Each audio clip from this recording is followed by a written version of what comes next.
Hello, gamers. It is Cuddlepunk once again. And listen, I know spring just started, but you guys had better start getting ready for summer and get ready to start riding those waves of prog, those waves of punk, those waves of ska, those waves that'll keep you moving and grooving all summer long. And we've got the perfect band to help you here today. New York's own Megawave is here. Guys, how are we doing today? Hey. Hello. You guys okay? We can hear you perfectly. All right. Cool. So, what I'm going to have the two of you do first is I'm going to have you go through your names, your pronouns, and your roles in the band, and anybody else who's in the band who's not here. Sounds good. Hey, I'm Ichi. I go by Veishi. I play the keyboard and I sing. I am Mike. I go by he, him. Sometimes I'm also called Nicolo. It's my nickname. And I play guitar. And also on the album, I play bass. We also have our drummer who plays Our drummer Mike is Mike, not here. who plays drums. I guess Awesome. Okay, so I guess how I'll start is to ask each of you individually your individual musical journeys, how you got started playing, how you got involved in whatever scenes you're in, that kind of thing. So I started singing very young. I was in choir, musical theater, taking voice lessons, singing church, all those kind of things. And I did that for like a good 10 years before I got into playing in a band. I started playing in a band right around the time that one of my friends passed away. Um, it was just something that I knew that I wanted to like write my own music. And when she passed away, I kind of felt like that was the sign to go out and do it. And so I did. So I was in a pop punk band, and that's when I like found my drummer, who's in Megawave now, on Craigslist. and and then I started working at a supermarket where I met Mike, and that was like we started dating, but we weren't in a band together You're in until different after the bands. band had already started. We were in different bands. You were in your pop punk band, The Infidelities. I was in Yeah, a different band. yeah, and he was in a metalcore band. When that band broke up, one of his friends and I uh, started writing together under Mega Weapon, which is now Megawave. Yeah, what happened with Mega Weapon? With Mega Weapon, we just So you guys kind of went over how the band came together, where you were in Mega Weapon and then other members left and you became Mega Wave. My next question would be about the scene that you guys come from. So where in New York are you at? Long Island, New York. Long Island. All right. Yes. Yeah, it's kind of like the suburbs of New York like City. New York City. It's like its own kind of separate borough. But Some it's a of lot more suburby. I mean, like Long Island's known for emo. Usually we have, Taking Back Sunday, brand new or from Long Island. So Glassjaw. Glassjaw. Um Long Island hardcore is pretty big here, which obviously we're not into. But yeah, but there's a pretty big hardcore scene too. But overall there's a lot of really good. There's just a very eclectic good scene here. Like we have a lot of close friends that we've made over the years. yeah, it's And a very good scene here. yeah, I mean I feel like the only problem is there's just so many people that sometimes there could be a lot of things going on at once. I feel like that's just New York in general. In the city, it's a lot worse. There's just Yeah, a I feel like there huge, isn't huge really a oversaturated. scene. Yeah, it's just a massively oversaturated. But on the positive side, it's there's a lot of there's a good amount of places to play, and there's a good amount of bands to meet. Yeah. Awesome. Quite a lot. Speaking of other bands, you guys have collaborated and done shows with an enormous range of people, from everybody from Chris Sonko to Holy Schnicks, and then you've got people that are from scenes completely other than yours, like the comedy music scene, because I saw that you guys did a show with MC Lars. You played with so many artists from so many genres and different backgrounds. Is this something that's important to you guys to do? For sure. I think like we like to listen to a lot of everything. So I kind of feel like that definitely when it comes time to say, okay, who do you want to work with? Who do you want to collaborate with? Kind of go for what's best for the song over, um, what's best for, I guess, I guess pushing us forward in a certain way. I don't know the right words for that. Yeah, I think also with playing shows, it's a lot more fun to just constantly be meeting very different people. Yeah, like the MC Lars show was really fun, and like we some seemed to go over well with like the nerd core, I guess. The nerdcore crowd's Yeah. crazy. Yeah, we went over really well. It was a co-headliner with him and I Fight Dragons. That was really Oh, I Fight Dragons, yes. fun. We played Yeah. with them before. We've been They're a friends big I Fight Dragons for yeah, a they're a big long time influence now. on us too. Yeah. And yeah, we like to play like we have some shows coming up that we're playing with like some ska bands. We have some shows coming up with like we like our EP release show had a lot more like punk or emo kind of bands. We just kind of like to just play with like good people. We just like to play with like bands who we really like, and I feel like it really Yeah. doesn't matter what type of music they play. I feel like ska is something that comes up whenever I was trying to do research for you guys. Ska, when Yeah, it I doesn't think so. really influence your, it doesn't necessarily flow into your music. What is it about ska that you love so much? I would say I feel like it's mainly the community around it, and Yeah. we've always been really big ska fans, and I think we just start when we on our live stream we showcased it a lot, and I feel like it was during a time where shows weren't really happening, and the new tone ska scene was kind of booming, so I feel like that's how we kind of got more involved with that, and then we just became a lot closer to a lot of people in the ska scene, and some of them started Yeah. working on our album, some of them we became really close friends with, and yeah, I feel like we've always been big fans of the genre, and I feel like it influences us in like an indirect way.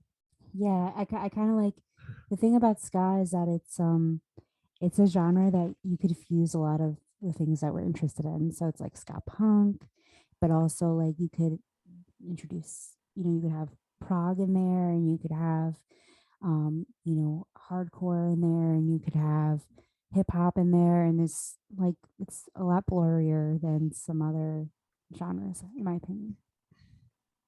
Yeah, especially recently.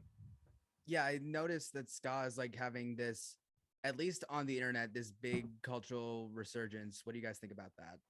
Why do you think something like that would be happening? I think it's just because there's a really good community around it. That's probably and the people that are like spearheading it really just know what they're doing, and um like there's just a lot of really I think it's just like the quality of like the records that are coming out. Like I would say like Reunions, Ordinary Life, like So the new good. Eichlers album, the new Best of the Worst album are all like some of like the best like ska records I've ever heard. The new Flying Raccoon Suit album. I think it's just like maybe just like Yeah. it's just really good like landmark records that are all so different from each other. Like And then all, Jer's out. And then yeah, Jer's album is going to be coming out soon, which yeah, that's gonna be already amazing. sounds like a 10 out of 10. Yeah, we saw them play open for Jeff Rosenstock, That's and they sick. played a lot of the songs from the record, and it They are was so amazing good. live. I would I would kill to get Jer on this show at some point. I would absolutely kill to get Jer on this show. Yeah, we love everything they do. They're definitely another person that's definitely helped spearhead the Yeah, making and it they've more also relevant. been influential on us, Yeah, definitely. um, as as musicians, but also as people, like how we communicate with other people, and Yeah, the same kind of we have the same kind of yeah, like and how to treat your fans and how to political social beliefs. So yeah, and like Absolutely. kind of treat your interact and treat your fans yeah, and yeah, definitely. That's another one I'm really excited for. So I think it's just like there's just such a I feel like a lot of people would just like I feel like in the past would just be like, oh, Scott, it's all just like bands that sound like Real Big Fish. The mozzarella sticks meme. Yeah, the mozzarella sticks meme. I feel like yeah, just like even like if you just listen to like the four albums I mentioned, they're all completely different. They sound nothing like each other, and each one is like amazing in their own way. That I feel like it like easily could destroy that idea. I think that no, I think you're completely right. We were talking about albums that came out last year, like the We Are the Union record, and Yeah. I just wanted to say that your guys' record from last year, I looked it up to remember the name. Rainbow Heartache, your album from last year. I swear to God, since you guys messaged me, it has been very, very hard to listen to absolutely anything else. Oh, that's awesome. It is fantastic. Far and away, the standout song on there is Shoshin's Comet. which is Oh, awesome. very obviously an Avatar: The Last Airbender reference. What is it about Yeah. that show that made you guys that inspired the song? I guess. Well, I wrote most of the instrumentals before we knew what it was going to be about, and that was definitely one of my favorites. Like writing for the album, like I started it with like the tapping riff, and like I kind of just built the rest of the song around it. The riff's killer. Oh, thank you. I like. Yeah, I feel like that's like very like yeah, that one's one of our favorites too. It's fun to play live.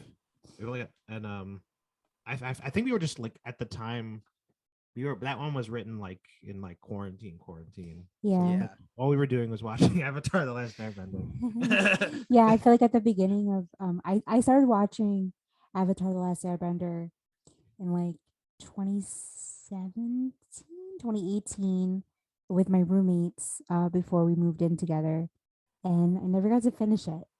Like I watched like up through I want to say like up through where Iroh and Zuko are on the run. Right. So I saw the beginning all the way up until that point. Zuko alone. I want to say that was the last one I got to watch before It's a good one. before I moved out, and and then when it came on, what was it they put on Netflix? It's on Netflix now. Yeah. Yeah, I think that's when we started. Like, That's to when really we together just watch watched the whole thing and watched all of Legend of Korra, and yeah, became very invested in Avatar: The Last Airbender, and I feel like We got like super into it. we Like, watched it like probably 3 or 4 times. yeah. Then at this I also point. own all the comic books too. Yeah, we got This- all the comic books. Was this your Wow. guys' first time going through the show? It was my first time, and it was her like second because she started watching it. Yeah, basically it was. Yeah, I didn't We went watch through it it a when few it was on times since then. television. This isn't going to go in the interview, but I do have to ask, how old are you guys? Oh, you can put it in the review. Alright. I'm 28. I turned 33. Okay, because the only reason that I ask is because I'm 23. I was watching the show as it was coming out, but like, Oh, it yeah. was like exactly my era of Nickelodeon. Yeah, I feel like I remember it being out. Like I remember when it was like on Nickelodeon. I just never like I don't know why I just never watched it. It must have just kind of like went. It must have just like missed me or something, or for some reason I just maybe wasn't interested in it at the time. But I feel like I wouldn't have had as deep of an appreciation for it if I was like a kid. Because like you like watch it now, it's just so there's so many layers to it. There's It's so genuinely a perfect TV show. yeah. Yeah. I feel like just like the story and the characters and like the political and social allegories and stuff. I feel like it was just very like such a powerful show that like resonated with us. Like if we're gonna write a song about based on like something fictional, like it has to be something really like compelling. Yeah. And that was where we got the idea. Yeah, and I felt like I really connected to Zuko in particular, kind of going out there and realizing all of the things that the Fire Nation had done in the world. When I was in college, I studied Latino studies, and I learned like a lot about Central America and about how a lot of the countries, such as Mexico, which is obviously America, not Central America, but El Salvador, Nicaragua, and then not only just Central America, but also the Caribbean. A lot of those countries that people immigrate from, I learned about all the things that our country had done to them, and how much our politics and our economics affect them. I've been to El Salvador 2 times, so when Zuko learned all the things that the Fire Nation had done, after thinking that was, after having like a sense of patriotism for his own country, and kind of like unlearning those things, I really connected to that. That makes complete sense. I wonder how much Zuko's story impacted the current generation in terms of kind of unpacking that patriotism and kind of throwing it back in their faces. Yeah, I feel like when he starts to like I feel like a really powerful part of the show is when he starts to see the actual like families that are like displaced and have their lives People's like scars. ruined. Yeah, like by the Fire Nation. and like having been told his whole life, like, oh, we're spreading our greatness and we're spreading our power and stuff like that, and the seeing like how it really like fucked with people. Um, yeah, I feel like that was a really powerful part of the show. That was I made it like a cool song narrative. Yeah. I definitely want to write a song that was like, if you're not angry about this, you should be. Absolutely. Megawave, thank you guys so much for coming in. Where can we find you? We're at megawavemakesmusic.bandcamp.com. And you could also find us at linktree/Megawave Makes Music. Yeah, it's when you could find us on Spotify and merch and all that. We're also all that live stuff. on Wednesday nights, twitch.tv/Megawave Makes Music for request hour and interviews and performances with other bands. Yep, we have a show called Mega Wednesday, and we do requests, song requests of originals and covers, and we also have other guests do interviews and play songs. Every single one of y'all better go out. You better go to the link tree. You better find their website, and you better go to Bandcamp, and you better go to Spotify, and both Spotify and Bandcamp, and you guys better go to Rainbow Heartache, and you better listen to it, because it is, no joke, one of the best albums that I did not listen to last year, that came out last year. It is so good. Awesome. Megawave, thank you guys so much for joining us. This has been a blast. Thank you guys so much. Awesome. Thank you so much.